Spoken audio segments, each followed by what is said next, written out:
السلام علیکم ورحمۃ اللہ وبرکاتہ۔ ان الحمد للہ والصلاۃ والسلام علی رسول اللہ۔ ہمارے معاشرے میں بعض لوگ اس طرح کے پائے جاتے ہیں کہ جو خصی جانور کی قربانی کے قائل نہیں ہیں۔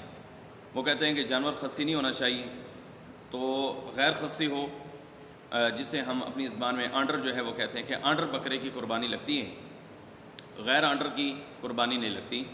تو یہ موقف غلط ہے، اس لیے کہ مسند ابی یعلا کے اندر ایک روایت موجود ہے، جابر بن عبداللہ رضی اللہ عنہ اس حدیث کے راوی ہیں، فرماتے ہیں کہ رسول اللہ صلی اللہ علیہ وسلم کے پاس 2 مینڈے لائے گئے، اور وہ دونوں مینڈے املحین اقرنین موجوعین، کہ وہ کجلے بھی تھے اور سینگوں والے بھی تھے، اور اس کے ساتھ ساتھ فرماتے ہیں کہ دونوں خصی تھے، موجوعین، دونوں وہ خصی جانور تھے۔ تو نبی صلی اللہ علیہ وسلم سے باقاعدہ یہ جو ہے وہ حدیث ملتی ہے، آپ کا اپنا عمل ملتا ہے کہ آپ علیہ والسلام نے 2 مینڈے جو ذبح کیے تھے وہ دونوں خصی تھے۔ لہذا اس حدیث کے پیش نظر ان لوگوں کا موقف غلط قرار پایا جاتا ہے کہ جو کہتے ہیں کہ خصی جانور کی قربانی نہیں ہوتی۔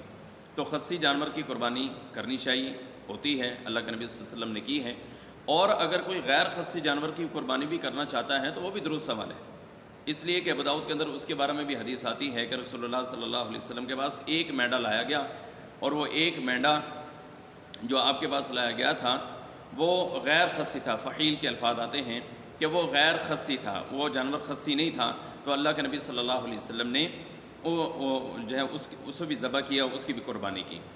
تو ظاہری طور پر تو یہ دونوں روایتیں جس طرح لوگ بیان کرتے ہیں تو ظاہری طور پر یہ نظر آتا ہے کہ شاید یہ آپس میں ٹکراتی ہیں، جبکہ ٹکراتی نہیں ہیں۔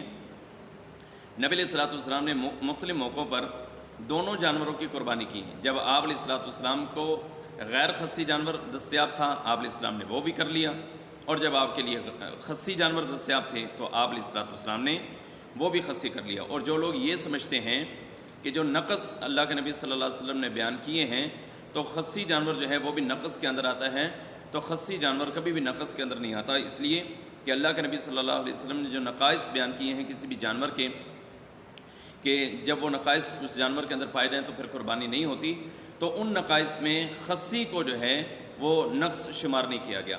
لہذا جن لوگوں کا یہ موقف ہے کہ خصی جانور نقص کی وجہ سے ہم اسے قربانی نہیں کریں گے، تو یہ ان کا موقف غلط ہے۔ لہذا خصی جانور کی قربانی جائز ہے، درست ہے، حلال ہے۔